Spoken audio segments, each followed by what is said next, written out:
Corona কমে যাওয়ার পর আমি এখন স্কুলে যাই।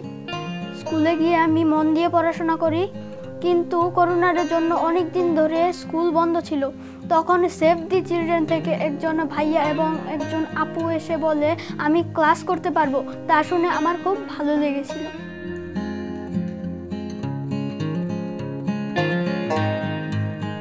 করোনার প্রাদুর্ভাবের জন্য প্রায় 15-2 বছর স্কুল বন্ধ ছিল। তখন শিক্ষা প্রতিষ্ঠান বন্ধ থাকার কারণে ছেলেমেয়েদের পড়ালেখার আগ্রহ বৃদ্ধির লক্ষ্যে ড্রেসম্যানের সহায়তায় সেভ দ্য চিলড্রেন সমাজে পিছিয়ে পড়া জনগোষ্ঠীর শিশুদের জন্য কিছু কার্যক্রম হাতে নেয়। প্রথমে সার্ভের মাধ্যমে আমরা এই সকল শিশুদের চিহ্নিত করি এবং পরে ধাপে ধাপে এই কার্যক্রমগুলো চলতে থাকে।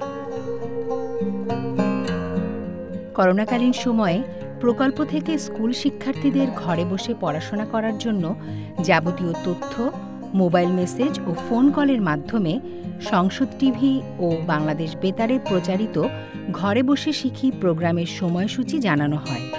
যেসব শিক্ষার্থীদের কাছে ডিজিটাল উপকরণ নেই তাদেরকে প্রকল্প থেকে রেডিও সরবরাহ করা হয়। এছাড়া করোনা বিষয়ে সচেতন করার লক্ষ্যে অভিভাবক ও শিক্ষার্থীদের মেসেজ দেয়া হয়। শিক্ষার্থীদের জন্য স্কুল ব্যাগ সহ প্রয়োজনীয় শিক্ষা উপকরণও সরবরাহ করা হয়।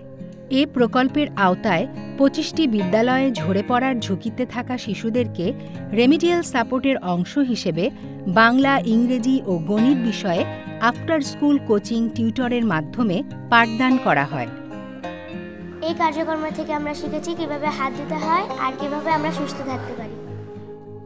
এই প্রকল্পের আওতায় 25টি সরকারি প্রাথমিক বিদ্যালয়, 8,220 জন ছাত্রছাত্রী, 7,500 জন অভিভাবক, 125 জন শিক্ষক, 275 জন বিদ্যালয় ব্যবস্থাপনা কমিটির সদস্য, 25 জন বিদ্যালয় স্টাফ, 16 জন শিক্ষা অফিসার যুক্ত হয়েছেন, যা প্রকল্পটিকে সফল করার লক্ষ্যে গুরুত্বপূর্ণ ভূমিকা রেখেছে। আমরা ড্রেসম্যান প্রকল্পের প্ল্যানিংটা করেছিলাম 2020 সাল থেকে।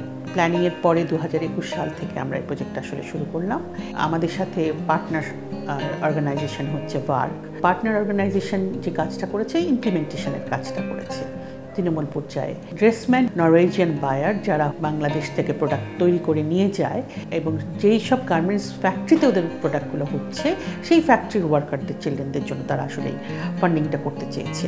এই করোনা ভাইরাসকালীন সময়ে অ্যাওয়ারনেস তৈরি করা, শিশুদের জন্য কিছু বই, খাতা, কলম, মেটেরিয়ালস ডিস্ট্রিবিউট করা। আরেকটা বিষয় হচ্ছে যে চিলড্রেনদের যে লার্নিং গ্যাপটা হচ্ছে সেই লার্নিং গ্যাপটাকে আসলে রিমেডিয়াল সাপোর্টের মাধ্যমে ফুলফিল করা, যাতে করে ওই লার্নিং গ্যাপটা ওদের না থাকে।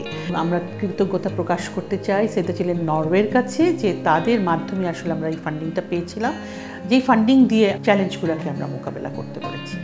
এভাবেই করোনা মহামারীর সময়ও শিক্ষার্থীদের মাঝে শিক্ষার আলো ছড়িয়ে দিতে পেরে সেভ দ্য চিলড্রেন গর্বিত।